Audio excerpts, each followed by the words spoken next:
Gunsmoke. Brought to you by L&M Filters. This is it. L&M is best. Stands out from all the rest. Around Dodge City and in the territory on West, there's just one way to handle the killers and the spoilers, and that's with a U.S. Marshal and the smell of Gunsmoke.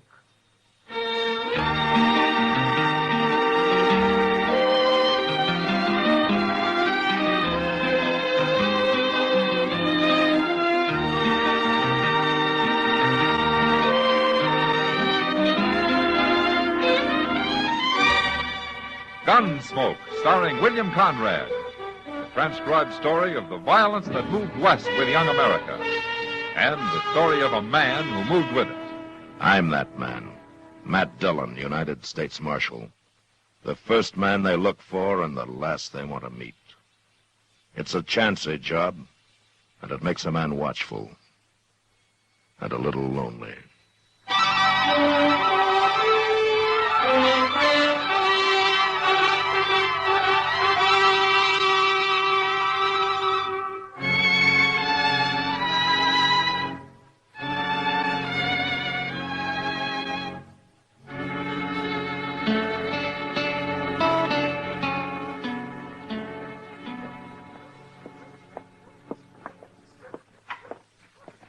Morning, Matt. Well, hello, Kitty. What are you doing out so early?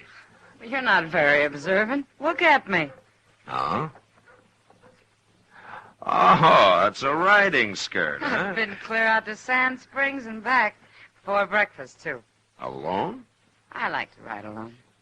And, Matt, I jumped a herd of antelope. There must have been 100 of them. That was too bad you didn't have a gun. Shoot one of them, never. Well, I've seen you eat antelope often enough, Kitty. Oh, that's different. Well, you couldn't have packed one back anyway. Makes a horse pretty wild sometimes. It wouldn't the horse I was riding. I think he was sound asleep the whole way. Matt, why don't you come riding with me somewhere? Me? Mm-hmm. Go riding for pleasure? Why not? You know, Kitty, I took this marshal job to keep out of the saddle. You know, there was a time I was beginning to think I forgot how to walk. You're plain lazy, that's what. All right, I'll go with you sometime. But I won't promise to leave all those antelope steaks running around loose out there. I'll scream. You won't get anywhere near them. Yeah, I'll bet you would, too. Sure. Hey, Mr. Dillon? Mr. Dillon? Oh, morning, Miss Kitty. Hello, Chester. Say, you've been out horseback riding, Miss Kitty. Chester, someday you're going to make a woman very happy. I am? Matt didn't even notice my riding skirt. You didn't? No. Well, you came up here in a big rush, Chester. What's it all about? Oh, it's Earl Haney, Mr. Dillon, the fellow that banks the faro table over at the Long Branch. Yeah, I know him. Something happened to him, Chester? It sure did. Sam Noonan went out back when he come to work this morning, and he found Haney laying there. Somebody's busted his head open. Is he dead? Not yet, but he don't look good, according to Sam. Well, is Doc there? No, sir. Doc went out to the Tewksbury Ranch. He left a note on his door saying he won't be back till afternoon. Sam come to the office and told me about it. You better go see him, Matt. Yeah.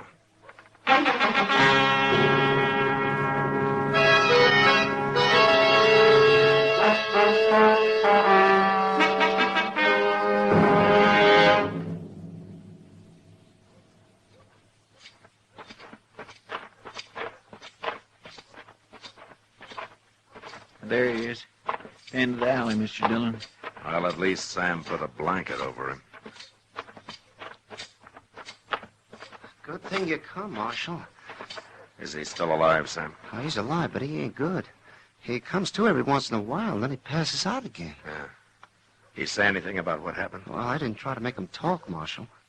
You any idea what happened, Sam? Oh, no. Last I saw of him was early this morning, about 4 o'clock. I left him counting the money at his faro table, alone. He's coming to, Mr. Dillon. He just moved.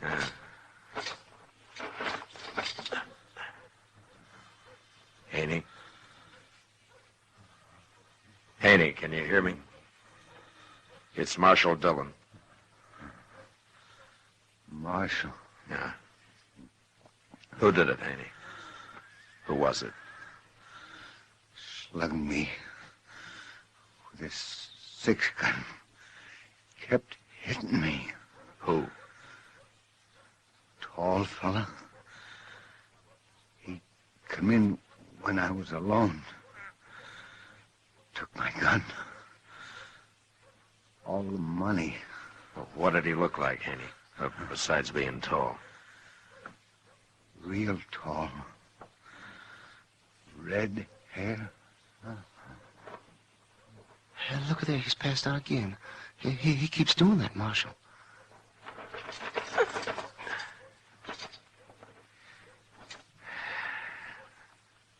Tall man with red hair. I don't know who that'd be. Jim Bostic's got red hair. Who? Bostic. I think I know him. Yeah, sure you do, Mr. Dillon. He's always sitting around gambling over at the Alafraganza. Day and night he's there. You stay here with Sam, Chester. All right, sir. I'm afraid there's not much you can do for Haney except watch him die. I'm going after Jim Bostic.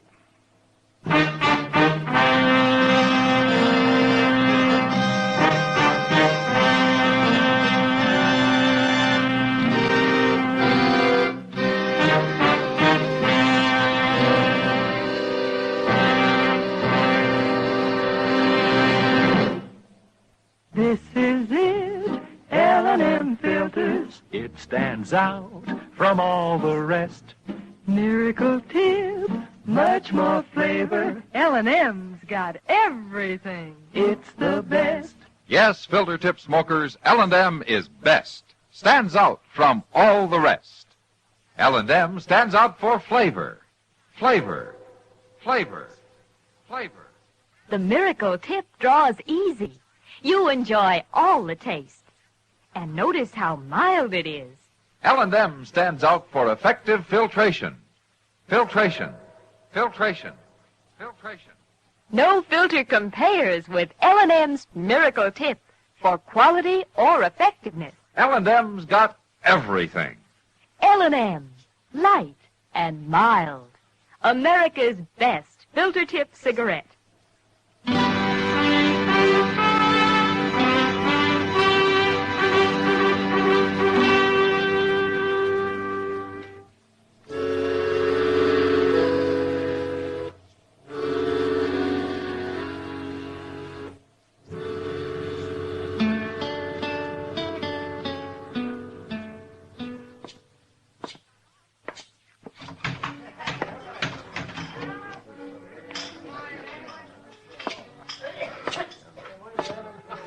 Filled it inside. There they are, gentlemen. King High Straight. My pot. Who can make it? Well, hello, Marshal. Take a hand. No, thanks. I want to talk to you, Bostic. Now? Yeah. What about? Come over to the bar and I'll tell you. Sounds important. It is. Okay. Deal me out this hand, gentlemen. Okay, Bostic. All right, gentlemen. That's for the deal. Hope this don't break my luck, Marshal. It's been running good the last couple hours. All-night game? Oh, he started just after midnight. Then you've been sitting with those men ever since midnight, then. Just about, Marshal. What'd you want to see me for? You know Earl Haney, Bostic? I ain't proud of knowing him. Oh? I got no use for him. It's nothing in particular, Marshal, but I never did like him. I see. Well, what are you asking me about him for? He was, robbed and slugged this morning. He was? Well, you don't think I had anything to do with it, do you? He said it was a tall man with red hair. And you're the only red-haired man I could think of. Oh, he's lying. He's trying to put it on me because we're enemies. You think he'd do that? Well, of course he would. Ain't he do anything to get me in trouble? He's dying, Bostic. That'd be going pretty far, wouldn't it? Not for Haney, you wouldn't. You know, there's something I don't understand. What? You're making a big argument about Haney lying to get you in trouble. Well, there are 4 men sitting over there to alibi for you. Well, I wasn't in the game the whole time, Marshal. I left for about an hour. What time? It was about Oh, 4 o'clock, I guess. It was, huh? Oh, that's when Haney got it. That's when he got it. You're going to be disappointed, Marshal. What? I still got an alibi. Well, you better have. Who is it? Doc Adams. Doc. Sure. I got a stomach cramp real bad, so I left the game, went over to Doc's and woke him up. He fixed me some stuff in a glass, and then we sat and talked. He said he had to get up early anyways. Well, I'll say one thing, Bostic. You don't think straight, but you think fast. Mr. Dillon? Yeah, what is it, Chester? It's Haney. He come to again, started asking for you. Says he's got something to tell you. You'd better hurry. He's awful serious about it. I'll go, Chester. But first, I'm going to take your gun, Bostic. What for? Give it to me. Here, Chester, you hold it. Yes, sir? You're under arrest, Bostic. Under arrest? Taken to jail, Chester. Well, no, look here, Marshal. All you got to do is ask Doc. He'll tell you. Doc's not here. He won't be back till afternoon. Well, I can't wait that long. I'm starting out for Coldwater in an hour. I want to be there tomorrow. You're not going anywhere till Doc gets back. Probably not then. All right, lock him up, Chester. Yes, sir.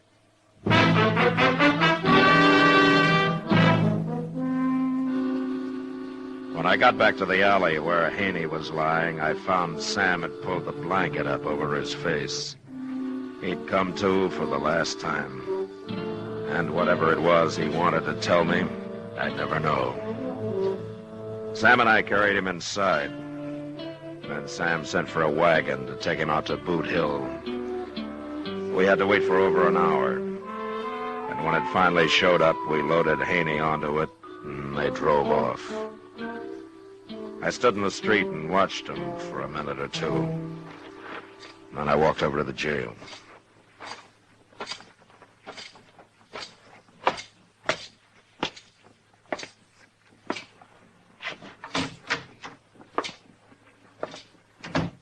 Hey, who's out there? Hey, come back here. I'll be back. Mr. Dillon, hey, come out here. Mercy sakes alive, I didn't think you was ever coming. He had a gun hid out, Mr. Dillon, and he got the drop on me just as I was locking him up. He made me get in a cell here, and then he closed the door on me and left. I've got a key. Well, I should have held his gun on him the whole time. I had it stuck in my belt, though. Who'd have thought he was carrying another gun here? All right, Chester, come on out. I swear I've been yelling myself for it. You'd think somebody would have heard me, wouldn't you? He's got over an hour's start on us. Well, he's headed southeast, Mr. Dillon, toward Coldwater. How do you know? That's where he said he was going. Yeah, I know. I heard him. Yes, sir, but he told me again when he left. He said he knew you was going to be awful mad at him, but he'd planned to be in Coldwater tomorrow, and besides, it wouldn't make any difference once you talk to Doc. Well, he kind of decides things for himself, doesn't he? Well, he is a pretty independent fellow, Mr. Dillon, but Doc will be back in a couple hours, so there's nothing to worry about. Nothing to worry about. Well, I mean, as soon as Doc tells you Bostic was with him this morning, then he'll be clear, won't he? Bostic tried to use Doc for an alibi just to stall for time, Chester. But he didn't know Doc was out of town. You talk like you think he's innocent. Well, didn't Haney tell you he was only trying to get him in trouble? And he was dead when I got there. Oh. Well, me and Bostic was talking about it on the way over here, and we figured that's what he was going to say. I reminded him when he ran off, but he just wouldn't wait for you to come back. He said he'd had all he could stand to dodge, and he wanted to get out of here right now. Like I said, he's kind of independent. He didn't run because he's independent, Chester. He ran because he's guilty, the way any murderer would. And while we're standing here jawing about it, he's out there covering miles. Well, but a couple of hours won't make so much difference, Mr. Dillon. We can go after him if Doc says he was lying. We'll get started now. But if he didn't do it and we waste time chasing him, the real murderer will get away. Sure. I want Bostic, and I don't want any more talk about it. No man's going to break out of this jail and ride off like he owned the country. I'm going to get my horse and go after him before I get so mad I can't see the track. You can stay here and talk your head off if you want.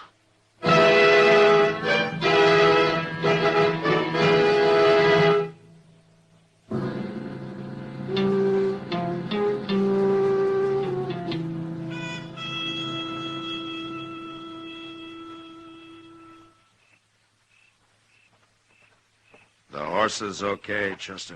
Oh, mine got tangled up in his tire rope, the darn fool. That's what all the stomping around was about. Oh, my. I sure do wish we could have a fire to sit around tonight. No, we can't risk it, Chester. From the sign on Bostic's trail, I think we almost caught up with him before it got dark. And unless he's riding all night, he might be camped within a mile of us. Oh, well, I didn't mean it seriously, Mr. Dillon, about having a fire. Honest, I didn't. I was only talking. I wouldn't... Now, take it easy, Chester. It's not you I got mad at today. It's Bostic. Yes, sir. Hey, you, still think I was wrong not waiting to talk to Doc, don't you? Yes, sir. I do. Well, I guess that's why they have generals in the Army. Somebody's got to make the decisions. Sure. I was sure wrong about one thing, though. Oh? I wish I'd allowed us enough time to tie on a couple of blankets. It's going to be a cold night. Yeah, especially without a fire. Well, at least we got a sack of jerky. Jerky will keep a man warm just chewing on it. A plate of hot pinto beans will keep 'em a lot warmer. All mixed up with chili peppers, like they do down on the Bravo. Oh, my goodness, I'd give most anything I know for a pot of that right now. You know, anybody who likes food the way you do ought to be a cook, Chester. I was a cook once. Oh, is that so? Where? In the Army. Back in '65, the spring Richmond fell. But I quit. You quit? Oh, I don't mean I quit the Army. I quit cooking. Oh, why? Supplies ran out. We had to take to foraging for our grub. It's a funny thing. You join the Army to be a soldier, and you wind up being a chicken thief. Well, I can think of a lot of men that wouldn't bother. Well, to tell you the truth, Mr. Dillon, stealing food come kind of easy to me. I didn't have no conscience at all about it. What's that? It's not one of our horses. It's too far off. Now that's closer. He's coming this way. There's one of ours answering him. Listen.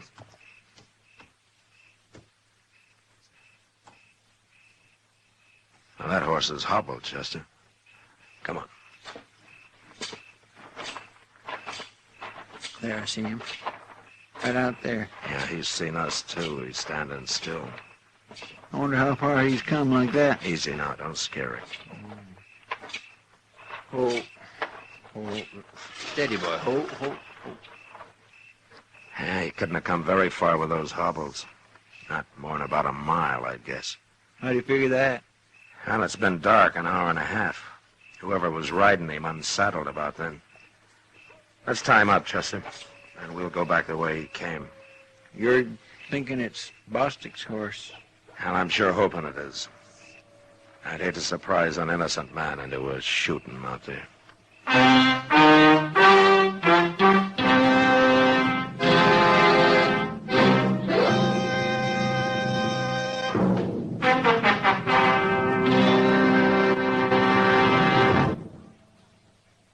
L&M is best. Stands out from all the rest. L&M's got everything. Everything? Everything. Best flavor? L&M stands out for flavor. The miracle tip draws easy. Lets you enjoy all the taste. Best filter? L&M stands out for effective filtration. No filter compares with L&M's pure white miracle tip for quality or effectiveness. Best tobaccos? Highest quality tobaccos. Low nicotine tobaccos. L&M tobaccos. Light and mild. Every way, L&M is best. Stands out from all the rest. How easy they draw. How mild they are. L&M's got everything. King size or regular, L&M is America's best filter tip cigarette.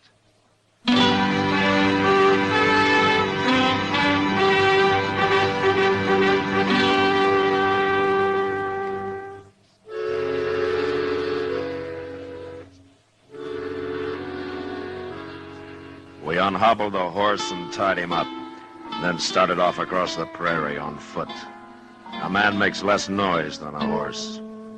We couldn't do any tracking in the dark, so we had to go by guess and hope we were lucky. But we weren't. And after wandering over the prairie half the night, we gave it up and found our way back to camp. There was only one other thing to do. And a couple of hours before dawn, we led the horse back some distance the way he'd come, hobbled him again, and hid ourselves in the high buffalo grass. And then we waited a long time. What if that horse starts back for our camp, Mr. Dillon? Then we're in trouble, Chester. Mm-hmm. Anyway, this beats stumbling around in the dark. I like to broke my neck a couple of times last night. And I was hoping we'd be lucky. If we'd found him asleep, we could have taken him without a fight. And doggone him. He probably slept the whole night, all cozied up in a blanket, too. Shh. Quiet, Chester. Yeah. Well, that's him. He's whistling for his horse. Well, he's wasting his breath. That horse isn't going to move.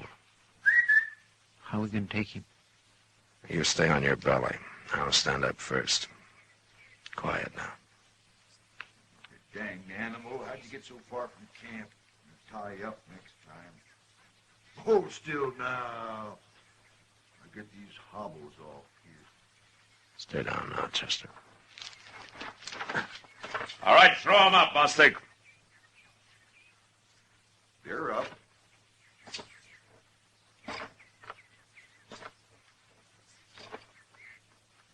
Now, what you come chasing clear out here for, Marshal? I'll take your gun, Bostic. Okay, Chester. Chester here, too? Is that why you come after me? I didn't do him no harm, Marshal. Oh, Bostic. I didn't hurt you one bit, did I, Chester? Well, I don't understand this, Marshal. Of course, maybe I shouldn't have run off when I'd been arrested and all, but I don't like being cooped up. Besides, I want to get out of Dodge. I'm tired of it. Bostic, I don't know whether you're half smart or plain crazy. But we'll find out when we get back to Dodge.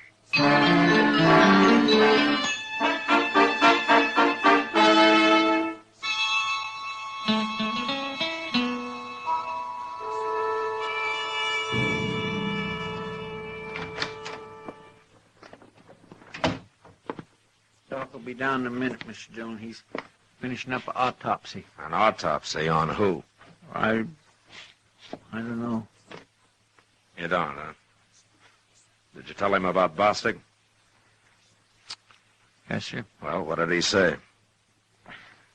Well, Mr. Dillon, I'd rather Doc told you himself. What's the matter with you, Chester? You're not even looking at me. Hello, Matt. Hello, Doc. Well, I've got a feeling Chester left it to me to tell you. To tell me what? Ken Scholes got killed, Matt. Well, who's he? He's the faro banker that was hired to take Earl Haney's place. Oh.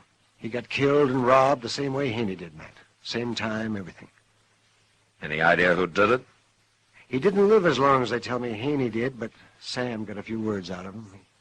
He said the bandit came up behind him, so he never saw his face. But before he hit him, he started bragging about how he hadn't planned to push his luck again. But with you out of town, it was easy. He said he was riding off right away and never coming back.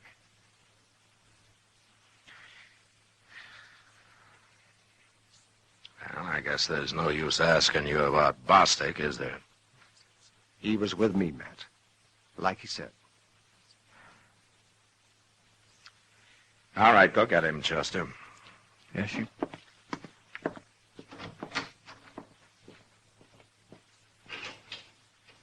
Now, Matt, It's okay, Doc.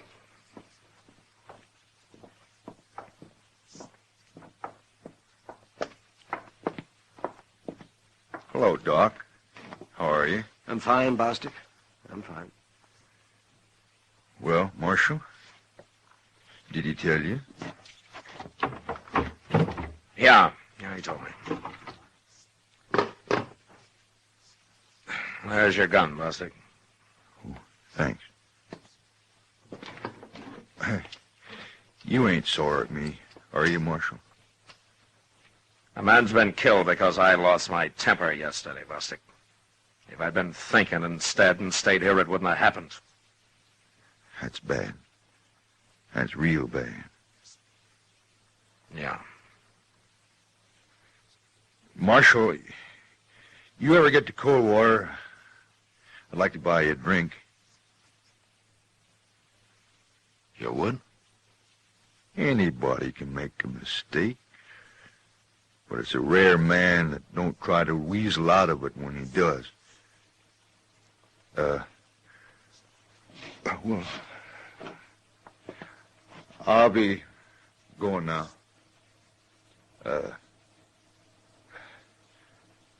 So long, Marshal.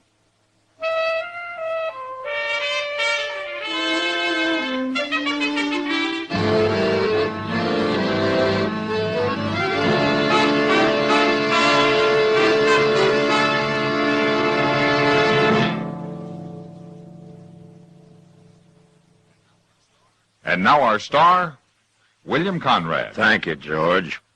Mild and plenty quick on the draw. That's L&M for you.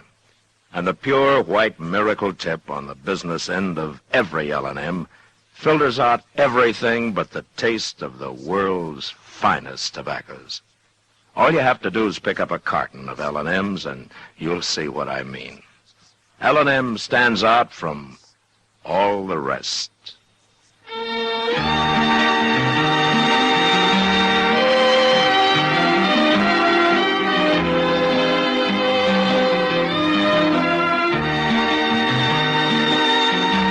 Gunsmoke, produced and directed by Norman MacDonald, stars William Conrad as Matt Dillon, U.S. Marshal. Our story was specially written for Gunsmoke by John Meston, with music composed and conducted by Rex Corey. Sound patterns by Tom Hanley and Ray Kemper. Featured in the cast were John Daner, Luke Krugman, and James Musser. Harley Bear is Chester, Howard McNear is Doc, and Georgia Ellis is Kitty.